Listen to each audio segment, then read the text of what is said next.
greater black whip snake. This is one of the fastest moving snakes we get here in Australia. Mildly venomous, a little bit more fiery than the other whip snakes. But you can see just how quick they move. They often get mistaken for brown snakes because they do look a lot like them, but they are very, very fast. Off he goes. How cool is that?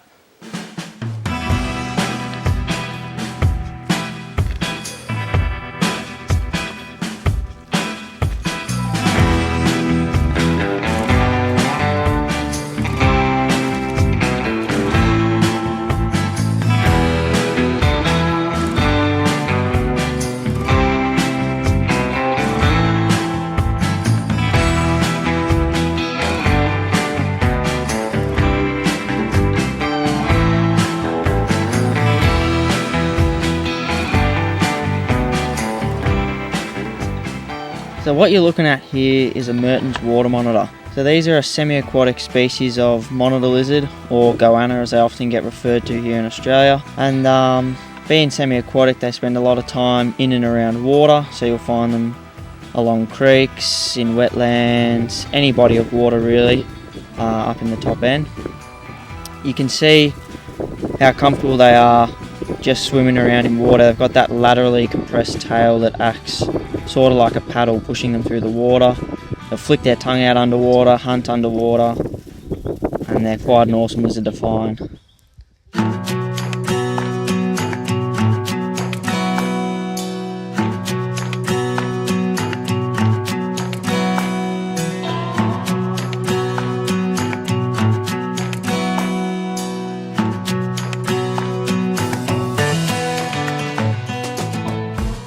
Just for a find.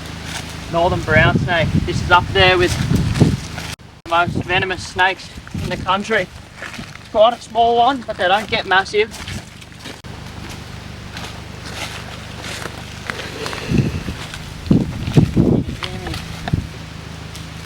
The brown snake family are known to be a little bit fiery, very whippy, very movement orientated.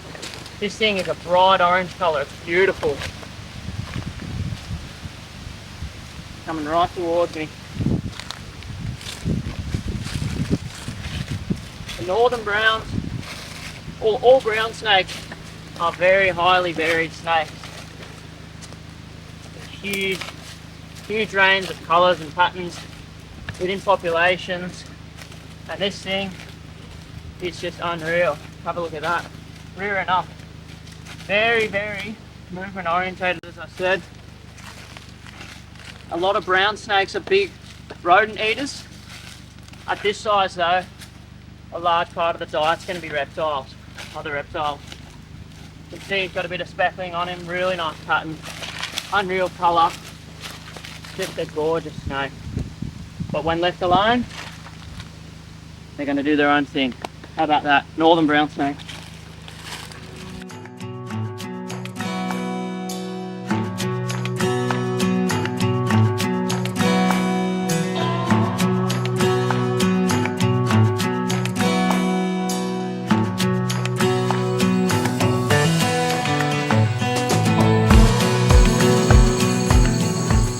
How's this? This is a juvenile olive python here. This is the third longest species of snake here in Australia. They're pretty bulky. The longest is a scrub python, but this is the olive python that you find up here in northern Australia, and then there's a subspecies over in Western Australia in the Pilbara olive, and they supposedly get a bit bigger. You can see him flicking out his tongue here. We're just on dark, it's probably about 8 PM. We've seen plenty of cane toads out, so it's really good to see an olive python tonight. You might be able to pick it up. He's got a nice rainbow sheen. They call these guys the rainbow serpents. They're one of a few. The water python's another one. Look at this, no worries climbing up this tree. It's obviously just sitting in ambush waiting for something to come along this path. This is an awesome find. Being a python, they've got no venom, so they grab their prey and constrict it. And these guys will eat reptiles, other snakes, birds, mammals, whatever. They're big ambush predators, so they sit in a position, a lot of times in water, and ambush their prey that way. How cool is that? Climbing olive python, we'll leave him on his way now. Go on the hunt for something else.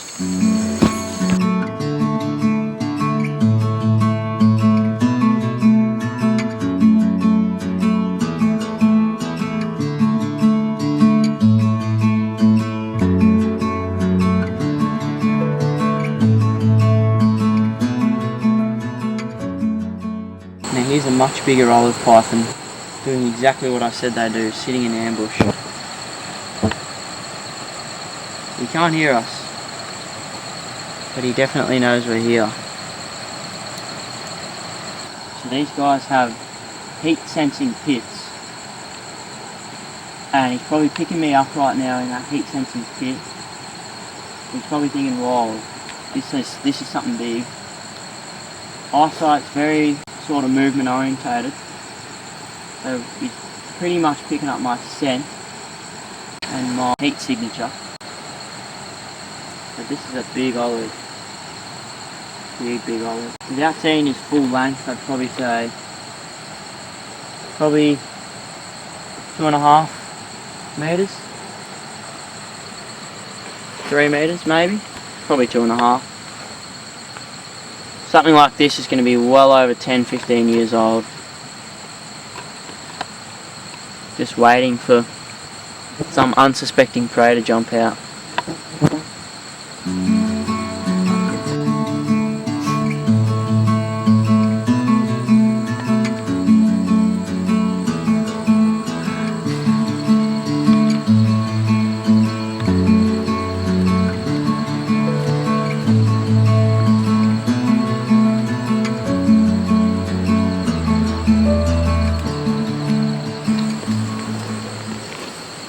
The infamous cane toad, the enemy for all native species. There's your poison glands here. That's what secretes that. Oh, that went on me. Did it? Yep. Bella's gonna die now, she's got 3 minutes to live. That's what secretes that nasty poison, so olive python, Merton's water monitor, comes along, eats that. A few minutes later they're dead. Doesn't matter if it gets on you. Poison affects you when it's ingested. They're pretty ugly, but it's not their fault they're here. We put them here, so yeah. But they are causing a lot of issues. This is a Ross tree frog. Pretty much well, not the bottom, but he's low on the food chain around here. A lot of small snakes and lizards are going to be eating these guys. Juvenile olive pythons, the children's pythons, tree snakes, small monitors if they get their mouth around them. But it's cool to see them. We've been seeing heaps and heaps, which is a good sign of a healthy ecosystem. When something like this is doing well, a lot of other things tend to do well as well. They're reasonably well camouflaged, but we'll keep moving and searching for other things. We've just come across this brown tree snake, or this colour variant is known as the night tiger, and you can see why. Another nocturnal species out here. They've got a very cat-like eye, good for hunting at night. These guys are hunting birds, sleeping birds. They go up in the top of the trees, raid the nest, eat the bird. They do get quite long. They're not a bulky snake by any means, but they do get pretty long. And their ability to stretch their body out and hold their body up is quite unreal. It's quite a cool thing to watch. These guys are mildly venomous. Depending on how you react, depends on how much you should be concerned. Some people, they'll get barely any reaction at all. Others, the bite site might swell up a bit. And other people, you know, they need to go to hospital because they've had a bad reaction. They're rear-fanged. They're a colubrid. which means that in order for them to pump the venom in, they sort of have to chew on you. Not like a brown snake or an elapid, where a scratch, they'll strike at you, and if they even get a scratch on you, you're done. These guys really have to bite down and chew.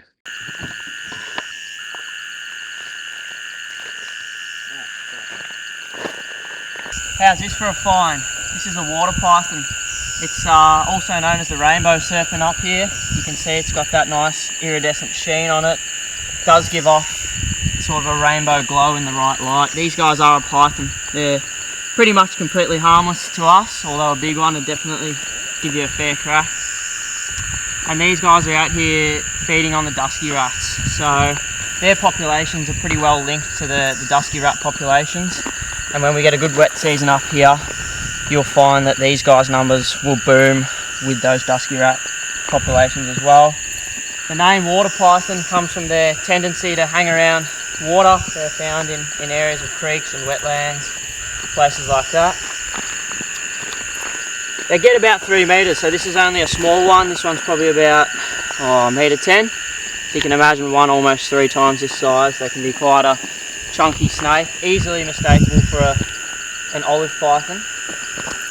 And they do tend to be most active at night time. So this guy's disappearing. We'll let him off back into the water. We'll keep searching for some more animals. Alright, so we've got our second water python of the night here. These guys around this area, the Adelaide River floodplains, are actually the highest vertebrate predator biomass in the entire world. They're doing that well, there's that many of them. This one doesn't look like it's doing too well. You see that ridge along its back there? That's its spine really, and the indents are an indication that this snake isn't too healthy. They're known to be quite a thick snake. So it's likely that this one's quite a parasite-ridden individual, and it's going it a bit tough. Not too much you can really do for a snake like this, except for let nature take its course. Parasites are a natural things in many ways, so we're not going to intervene here, but yeah. It's a cool sighting nonetheless to see another snake out here. So this one here is much more the size and thickness or the thickness really you'd expect out of a healthy water python. Hopefully the camera's picking up that iridescence, but this one's very healthy. That is awesome.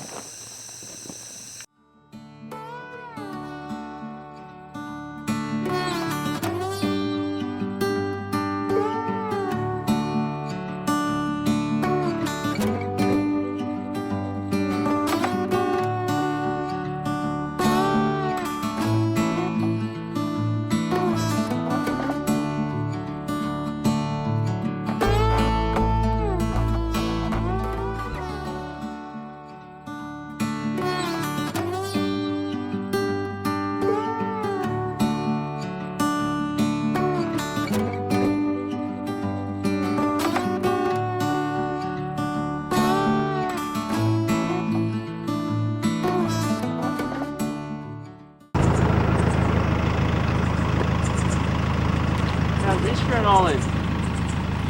Another good sized snake here.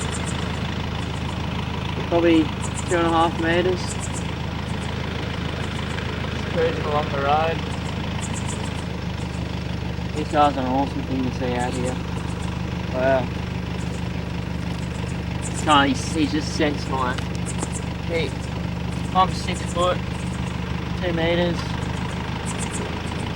Yeah. Oop. There he goes.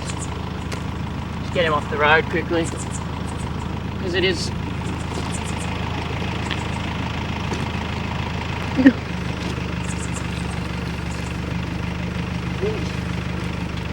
it is a 110 zone, and it's not really late, so I hate to see him get cleaned up.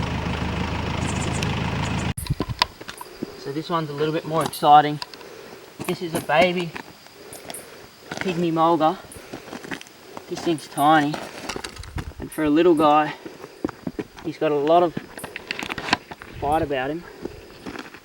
Look at him hooding up, arcing up at me.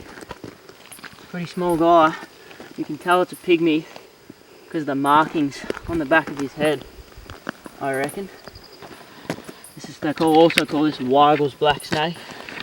They love eating other reptiles, and they're quite a foodie snake. They're out hunting, moving around. You can see him flattening down his neck. That's a bit of a threat display. Really, really awesome find tonight. Wow, look at that. Look at him putting up. Probably gonna lunge at me. Awesome. That is so cool. What an exciting elapid to find. Pretty venomous. Wow. Awesome find. We'll coax him off the road and try and find his bigger cousin, the mulga. How's this? There's another olive python here.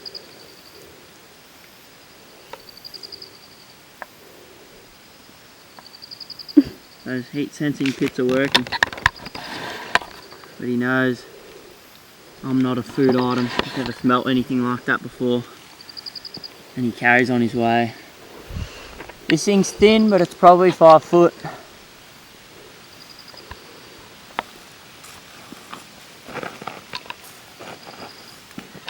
Taking down rodents in the grass, reptiles, dragons, things like that. Don't go that way. We pulled over because we saw this guy. Almost looked like he was sitting in ambush on the side of the road, just like how he was. So we like to deter things away from the edge. Because a lot of people don't have their eye out for reptiles like this.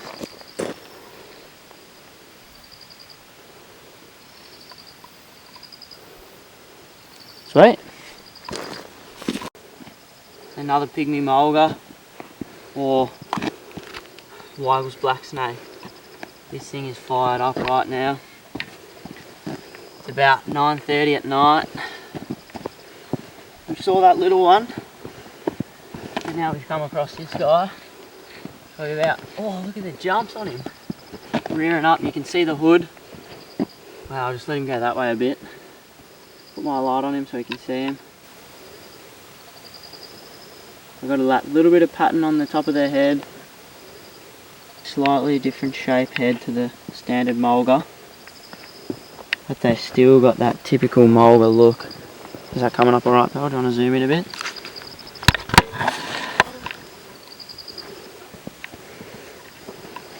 So these guys just peruse around at night. It's so hot in the day. At night times when these things are active.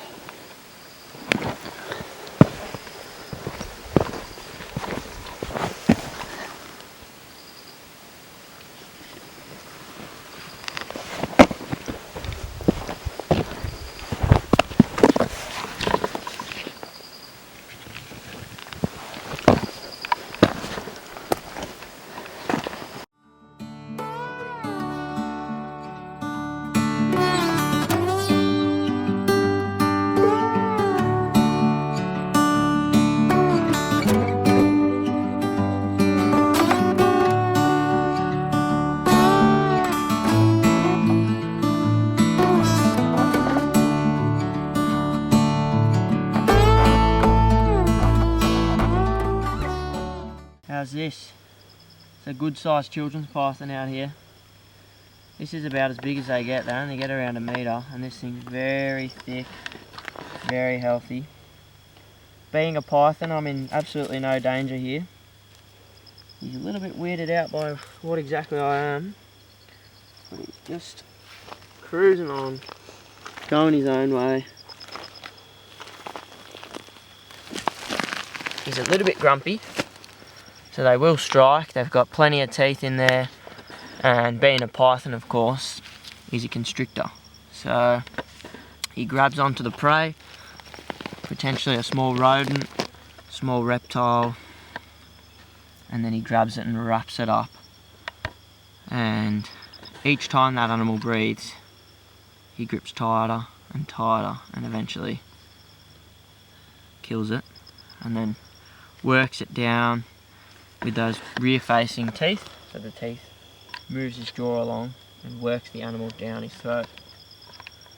We actually saw an olive python do that with a bat, or a flying fox I should say, on the way up here. It was really awesome.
Really awesome. So this here is a defensive posture. So he's coiled back and he's ready to be able to strike at any threat that comes his way, which at the moment is me. So instead of taking off, which he tried to do, he's figured, no, that's no good. So I'm going to sit here and I'm protect myself and strike at whatever tries to get me. Awesome snake. Better leave him on his way. Try and find something venomous. Check this little weapon out. It's another little night tiger. Just getting a bit of warmth on the road. It's a bit of a cooler night, but this road holds the warmth really nicely. Which is, I mean, it's good for the reptiles to get warm on, but when there's traffic, it's not so good. You can see the slender nature of this snake. This guy spends a lot of time up in the trees, the brown tree snake. As I was saying with the other one, the big eyes, got a reasonably broad head, and they do eat a lot of birds, so having a wider head helps to get those birds down. And you can see him lifting up here, and that's him just saying, look mate, I'm good to go, you better watch out. And he's still doing that now with this striking position, just like the children's python. Have a go at this. This is awesome. Flaring the back of the head, he's flaring his jaws out, making himself look big and powerful. He's lifted his body off the ground. If I move around, it's very hard. If I was a predator trying to get to him, it's very hard to actually grab a hold of this thing.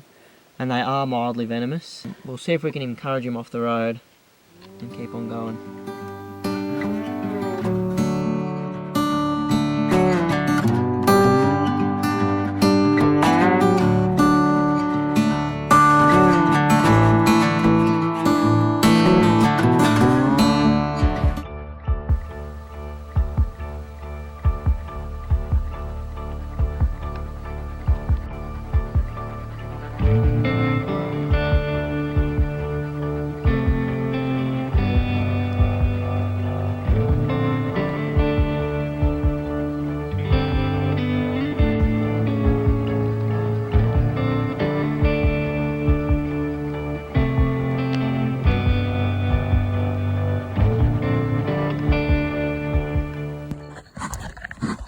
Don't ask me how I've spotted this thing. It's going to be a bit dodgy because I'm on the phone. I'm out here by myself. Bella stayed back at camp. But have a look at this. This is a juvenile death adder. This is the rough-scaled death adder. Previously just referred to as a northern death adder. But I think they split them up to rough scale and floodplains. There's two species you get up here now. This thing is wicked. You can see on the back of his tail here, he's got a little weird looking bit. It's called the curtilor. And they'll use that to attract unsuspecting prey. Here we go, he's on the move. And then strike at it and get it. These guys have the fastest strike of any snake in Australia. And they're up there with some of the fastest striking snakes on the entire planet. Look at how he's moving. This is wicked. Pretty slow moving snakes, but they can definitely put the pace on over short bursts when they want to. Oh, look at this. Wow, I better put that back on. Look at that. And he's off. Wicked. Obviously getting the last bit of warmth on the road. These guys do eat a lot of rodents, but they'll eat plenty of reptiles as well. At this size, he's eating a lot of geckos and skinks, things like that.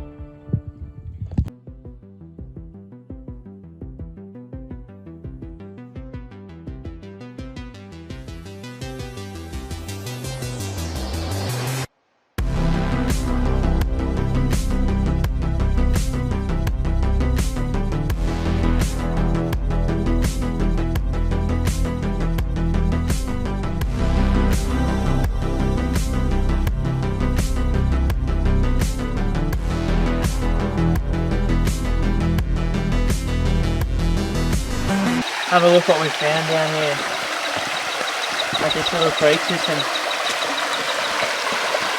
Now this strange creature in front of me here is known as the Arafura file snake.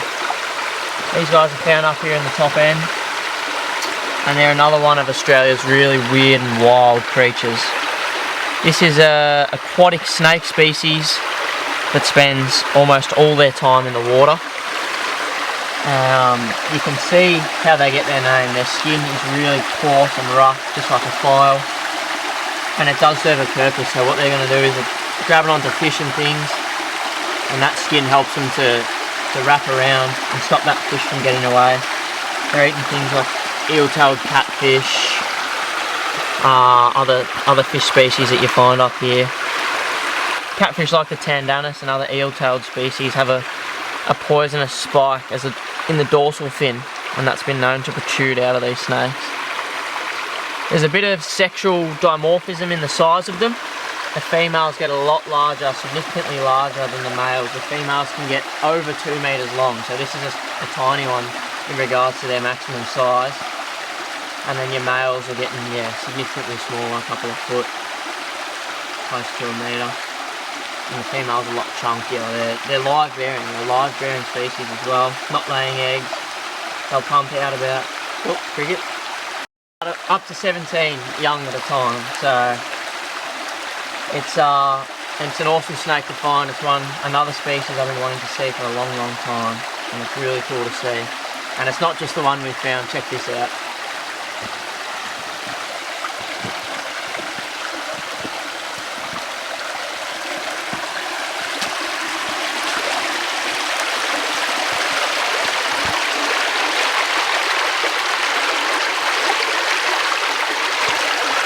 one's even shedding its skin.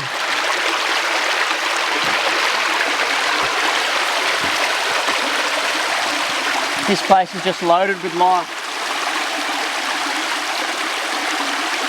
Not to mention crocodiles as well.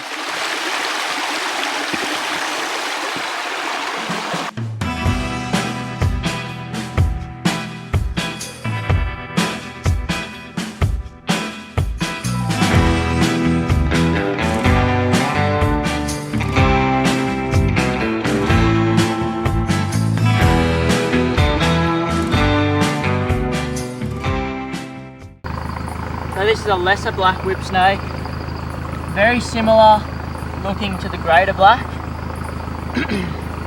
just a slightly different sheen, bit of a lighter tone to it, still a very fast snake, and a pretty similar level of toxicity there. You can see they've got very big eyes and they're using these to catch small reptiles and things like that. Very switched on. Look at this. He is on me. As I said, a lot of people mix these up for brown snakes. They look a lot like a brown snake. And they're very fast and very whippy. Hence the name. But if you just stay still, you're in no trouble at all.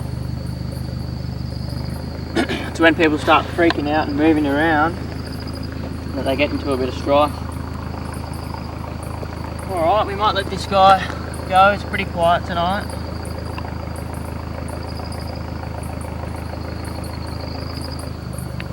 So we'll keep cruising. Look at how alert he is. As you were, mate.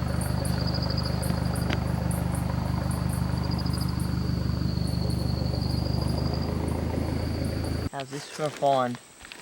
This is a northern hooded scaly foot. This is actually a type of lizard, a pygmy.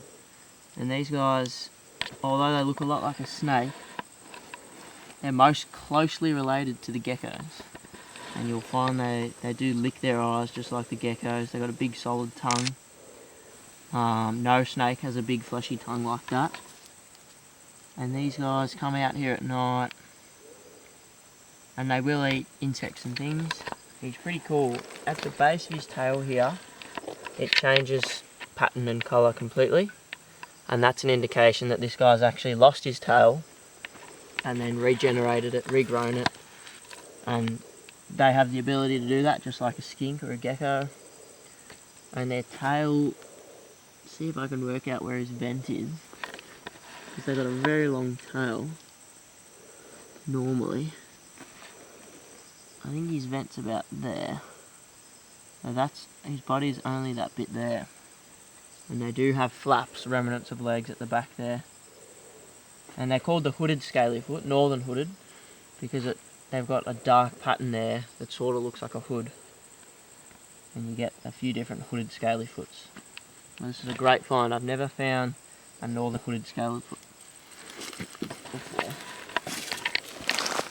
Watch how he moves. When he starts moving, it's just like a snake. Easily mistakable for a snake. People get them mixed up for baby browns. That is his vent there, so that's the start of his tail. See if we can get him to...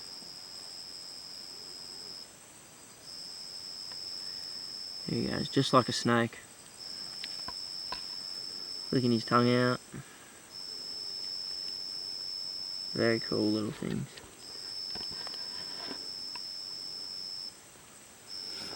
Leave him on his way. Another gecko species here tonight in the top end. This is a northern spiny-tailed gecko, or Strophoros ciliaris. These guys are pretty wicked. They're a cool looking gecko. They've got some pretty good colours. And they're often found in trees just like this, waiting in ambush for unsuspecting insects to come out, where they'll pounce on them. We'll see what he's doing. Maybe if I go around the back, he'll shift around to the front and you can get a bit better closer look at him. They've got a pretty big head, and they've got these really cool eyelashes on the on their eyes. Very cat-like eyes, being nocturnal, so they're coming out purely at night. This one looks to be a male, which I can tell from those big lumps at the base of his tail, his henny team. Great pattern on this one, and a very cool gecko to find. How's this? Odura marmorata, our third species of Odura. We're in the top end now. This is the marble velvet gecko. Look at the patterns on this one. There's not too much else to say about this that I haven't already said about the others. The build, everything. These are just amazing creatures to find. And look at him scaling that. That's more than vertical, that rock face. Awesome. Great find.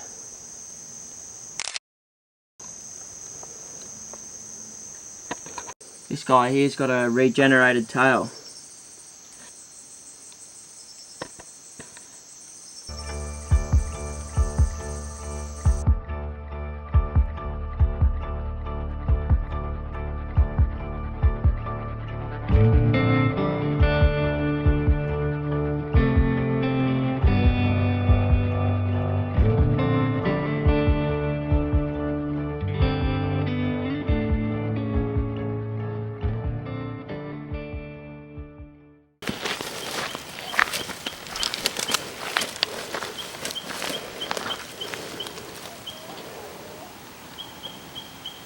Car.